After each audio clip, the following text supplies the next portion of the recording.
good old days. One of the great pleasures of waterfowling is not many people in life can make a livelihood out of a hobby. Hunting is a passion passed down from generation to generation. Means that most of us have heard plenty about the golden age. If Wade were here right now, he would say how blessed he was to be in a situation to enjoy the outdoors, but yet to be able to, have a livelihood out of it. All right, on the board. Well, writers are starving artists of sorts. When they're getting started, most people don't start with a feature piece in Ducks Unlimited every issue. In Dad's case, he did it because he loved it. He decided to take that same love for the outdoors and his natural given talents of writing and pair them together, and pursued a journalism degree, a master's in journalism, and then started grinding it out with a local newspaper, and career really blossomed. I think the thing about Wade is he was constantly strategizing how to just increase not only his love of the outdoors and ways to make a living at it, but to map out a lifestyle for us that would be good, hopefully, for children one day. Hello everyone, I'm Wade Bourne, and this week on Ducks Unlimited... He never missed a ball game when he was home. He put my sister and me to bed every night. I remember as a little boy sitting by the front door, watching out the door for the headlights to come home one night when he was coming back from a trip. And it's just because we all loved being together. Mom's been the center and the culture and the hub of love, if you will. Likewise, Dad was the spirit and the guidance and the leader and the director. And like I said, it's anyone would be lucky to have a father like I had.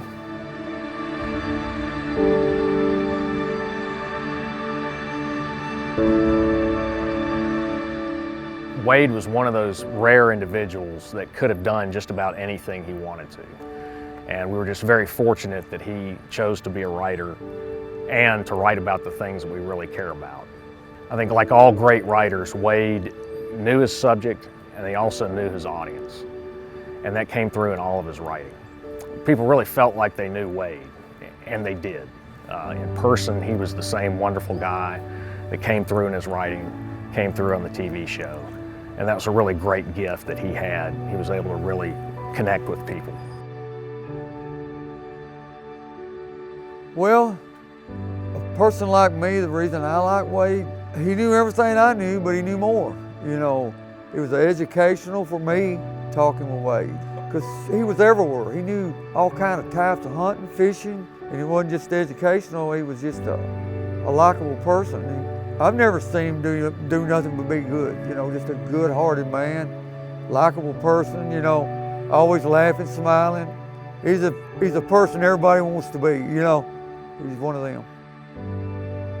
He poured his heart out in it with it, you could tell it had to be true.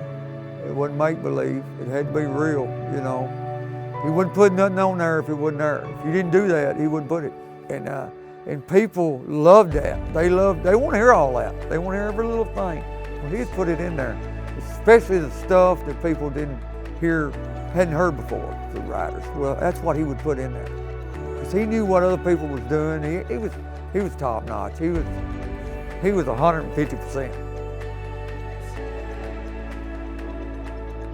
One of the things Wade often said was more habitat on the ground means more ducks in the sky.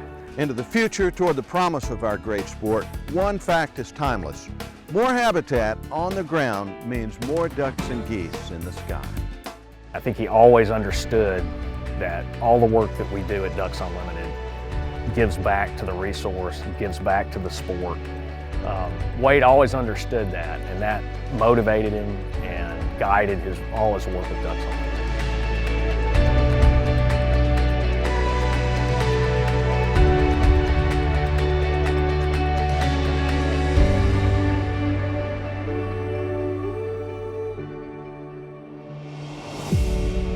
But let me tell you, the duck hunt is about a whole lot more than how many birds you bring in that boat when the hunt's over. It's about the good times you've shared, it's about the friendships you've made, it's about the stories that you've told. It's about fostering that legacy and that appreciation for the habitat, et cetera, just been a fabulous time. I've truly, truly enjoyed it. Dad believed in the bigger picture, in the greater good, in the continuation of the sport that we all love, and not just waterfowling, but the outdoors in general. Sharing is conservation, and in Dad's case, he really believed that the hunter was the foundation of conservation, and that it was our responsibility of hunters to pass it on. That's something that will live on with me for the rest of my life, hopefully one day my future family and friends' lives. It's truly his legacy and was his passion. It's something that has deeply affected all of us. If Wade were here, he would say, number one, respect the outdoors. It's obviously given to us, creation is given to us to be a joy. Wade would and always did stand by the conservation aspect of the outdoors. And just the reality of the fact that God has given us dominion over this earth as humans. And not only are we to enjoy it, but we're to conserve it. The way that Ducks Unlimited puts people first, Dad did the same thing. Dad's goal was never to make $1 zillion. Dad's goal was to impact the world and those people that were the most important to him, and to love his family. People couldn't have had a better dad than I had. Mighty fine.